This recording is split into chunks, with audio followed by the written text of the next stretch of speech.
It's 2 a.m. You're exhausted, you close your eyes, and just before you fall asleep, your brain does something strange. It pulls up a memory from years ago, that awkward joke nobody laughed at, that presentation where you stumbled over your words, that moment you said something stupid in a meeting. Your face gets hot, your stomach tightens, your heart starts beating faster, as if it just happened. Now answer one question. Can you remember the most embarrassing thing someone else did 5 years ago? Exactly. Neither can they. So why has your brain spent years convincing you that everyone remembers yours? Psychologists wanted to know if our brains really exaggerate how much other people notice us. So they designed an experiment. They asked college students to wear an embarrassing t-shirt, then walk into a room full of strangers. Before they entered, researchers asked, "How many people do you think will notice what you're wearing?" The students expected almost half the room would notice. It felt impossible not to. After all, they could feel that shirt every second. They were painfully aware of it, but when researchers asked the people in the room, the results shocked them. Only about half as many people noticed as the participants expected. 50% expected, 25% actually noticed. The students were off by double. Psychologists called this the spotlight effect.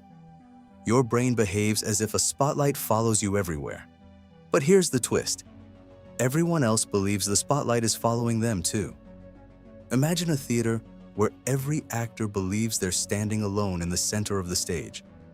That's everyday life. Everyone feels watched, which means almost nobody is actually watching.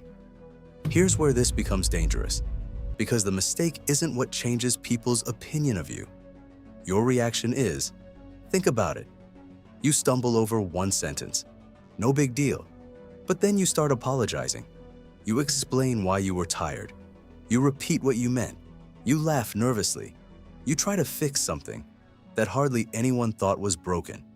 Your brain created a problem, then convinced you to advertise it. That's how a 5-second mistake turns into a 5-minute impression.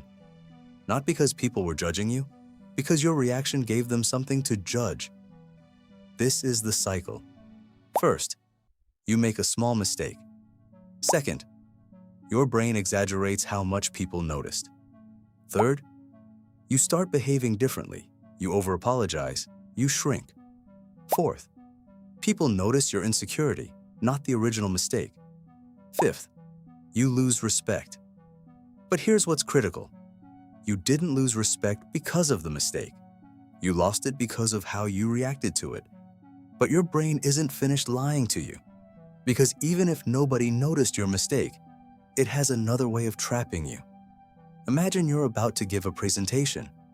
Your heart is pounding, your hands feel cold. You can hear your own voice shaking. Inside your head, it feels obvious. They know I'm nervous. They can hear it. They can see I'm losing confidence. But here's the strange part. Most people can't. Psychologists call this the illusion of transparency. You experience your emotions from the inside. Everyone else experiences you from the outside. What feels like panic to you often looks like nothing more than a normal human being taking a breath. Think about the last presentation you watched. Could you accurately tell exactly how nervous the speaker felt? Probably not. Your brain mistakes what you feel for what everyone else can see. Those are not the same thing. So here's how you use this knowledge to rebuild your respect code. Step 1. Reframe the mistake. When something awkward happens, your instinct is to believe your brain's version, that it was huge, that everyone saw it. Instead, pause. Ask yourself, what percentage of people here actually noticed? The answer is almost always lower than you think, usually 20 to 40%. And of those who noticed, most have already forgotten it. Your brain is exaggerating by a factor of 2 or 3. Acknowledge that reality. Step 2. Never overcorrect. This is where most people fail. After a mistake, they try to fix the perception. They over-explain.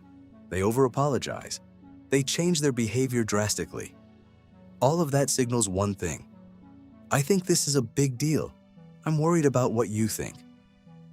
The moment you signal worry, you signal low status. Low status means less respect. Here's what people with real authority do instead. They make a brief acknowledgement if necessary. Then they continue forward as if nothing happened. That's the move. Step 3. Anchor yourself in reality. Here's the real anchor. Everyone is too busy to judge you harshly. Everyone is walking around thinking about their own lives, their own mistakes, their own problems. Your mistake isn't even in their top 10 things to think about today. It's probably not in their top 50. This isn't depressing. It's liberating. It means you have more freedom than you think. Most of the cage is in your head. Step 4. Apply this in real time. Next time you feel that spike of self-consciousness, that moment where your brain screams, "Everyone noticed, they're judging you," pause, recognize it. That's the spotlight effect combined with the illusion of transparency. It's just your wiring. It's not reality. Then do what people with real authority do. Continue forward. No apology unless one's necessary. No over-explanation. No nervous energy. Just calm competence. Just forward momentum. That's what builds respect. Not perfection, not never making mistakes. Forward momentum after mistakes. That's the signal that you're in control. The next time you make a mistake, don't ask, "Did everyone notice?" Ask a better question. If someone else had done exactly the same thing, would I still be thinking about it tomorrow? The answer is almost always no. And if you wouldn't remember theirs, they probably won't remember yours. Confidence isn't believing people will never judge you. Confidence is understanding that most people are far too busy judging themselves. The spotlight you've been running from was never shining on you. It was shining on everyone. They just thought it was only shining on them. And once you understand that, you stop performing for an imaginary audience and you start moving forward. If this video helped you see your mistakes differently, hit that like button. It tells me this message is reaching people who need it. And if you're serious about rebuilding your respect code, about understanding the psychology of how people actually see you, subscribe. Every week, we go deeper into the dynamics that most people miss. The difference between what you think people think and what they actually think. That gap is where your power lives. Don't miss it. This is Social Code.